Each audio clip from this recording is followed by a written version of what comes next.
পূর্বস্থলী ২ নম্বর ব্লকের কালেখাতলা ২ নম্বর পঞ্চায়েতের অন্তর্গত পারুলিয়া শিলভবনে সদস্যতা অভিযান কর্মশালা অনুষ্ঠিত হল রবিবার। এদিনের এই কর্মশালাতে উপস্থিত হয়ে প্রাক্তন কেন্দ্রীয় শিক্ষা প্রতিমন্ত্রী ডক্টর সুভাষ সরকার মুখ্যমন্ত্রী মমতা বন্দ্যোপাধ্যায়কে তীব্র কটাক্ষ করেন। বাংলার বিভিন্ন অঞ্চলে বন্যার জন্য কেন্দ্রীয় সরকারের অধীনস্থ ব্যারেজগুলি রাজ্য সরকারকে অন্ধকারে রেখে জল ছেড়েছেন বলে অভিযোগ তুলেছেন। তিনি সেই প্রশ্নের উত্তর দিতে গিয়ে সুভাষ সরকার তিনি বলেন, তার থেকে বড় মিথ্যাবাদী কেউ হয় না। ঘাটালে যে বন্যা হয় 4টি নদীর জলে বন্যা হয়। ঘাটালে গিয়ে জলে দাঁড়িয়ে তিনি ছবি তুলে মানুষকে মিথ্যে কথা বলেছেন। পাশাপাশি আরজিকর কাণ্ডের প্রতিবাদ জানিয়ে নির্যাতিতার বিচারেও দাবি করেন তিনি। প্রাক্তন শিক্ষা প্রতিমন্ত্রী ছাড়া উপস্থিত ছিলেন জেলা সভাপতি গোপাল চট্টোপাধ্যায়, প্রাক্তন জেলা সভাপতি রাজীব ভৌমিক সহ বিশিষ্টজনেরা। পূর্বস্থলী থেকে প্রসেনজিৎ দেবনাথের রিপোর্ট, সুন্দর বাংলা নিউজ।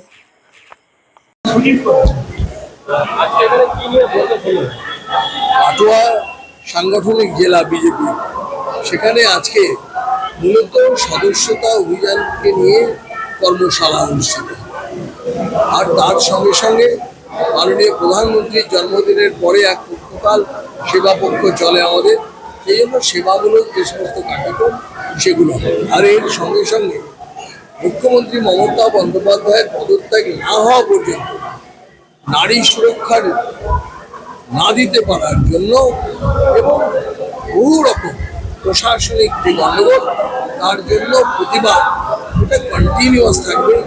এবং তিলোত্তমা বা অভয়ার বিচারে প্রতিবাদে পুজোর সময়ও যাতে আমরা সকলে ভারতীয় জনতা পার্টির কার্যকর্তারা মানুষের সঙ্গে থাকে, পুজো মণ্ডপে থাকে এবং 1 কোটির অধিক সই সংগ্রহ করে সেটা নিলাম।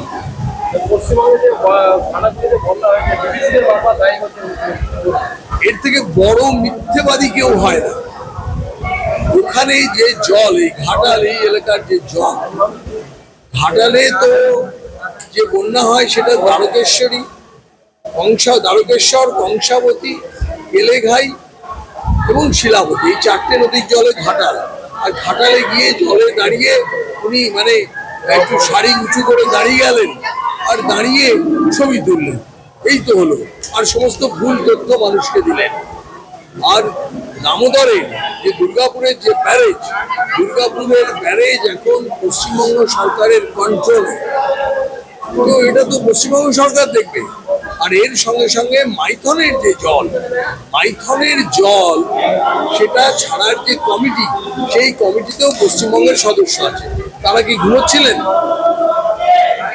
এসে গেছে দারুণ সুখবর। উচ্চ প্রযুক্তির সমন্বয়ে আধুনিক যন্ত্রপাতির সাহায্যে এখন আপনার হাতের মুঠোয় সঠিক এবং নির্ভুল চিকিৎসা পাবেন সুরাহা নার্সিং হোমে।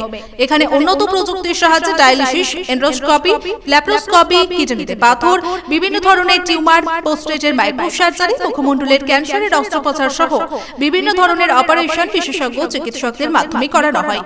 একই সাথে আমাদের এখানে বসছেন অভিজ্ঞ চিকিৎসকরা। জেনারেল ল্যাপ্রোস্কোপি সার্জন বসছেন প্রতিদিন সকাল 10টা থেকে দুপুর 2টো পর্যন্ত ডক্টর এস.এ. সামাদ। মুখমণ্ডলের ক্যান্সার বিশেষজ্ঞ বসছেন শনিবার সকাল 8টা থেকে দুপুর 2টো পর্যন্ত ডক্টর এস.এ. সালাম। প্রসূতি রোগ বিশেষজ্ঞ বসছেন সোম, বুধ, শনি ও রবিবার সকাল 10টা থেকে দুপুর 2টো পর্যন্ত doctor Amita Chowdhury. General surgeon ও মূত্র রোগ বিশেষজ্ঞ বসছেন সোম, বুধ, শুক্র সন্ধ্যা 6টা থেকে 8টা পর্যন্ত এবং রবিবার সকাল 8টা থেকে 12টা পর্যন্ত। সাবির আহমেদ প্রসূতি রোগ বিশেষজ্ঞ ও ল্যাপ্রোস্কোপি সার্জন বসছেন প্রতিদিন 11টা থেকে 1টা পর্যন্ত। ডক্টর মেহরুন্নেসা বেগম। স্বাস্থ্যসাথী কার্ডের মাধ্যমে চিকিৎসার যাবতীয় সুযোগ রয়েছে আমাদের নার্সিং হোমে। আমাদের ঠিকানা সুরাহা নার্সিং হোম, কালনা, রামেশ্বরপুর, পূর্ব বর্ধমান। অম্বিকা কালনা স্টেশন থেকে মাত্র 2 মিনিটের হাঁটা পথ। যোগাযোগ 9775377657, এছাড়াও 9547173936।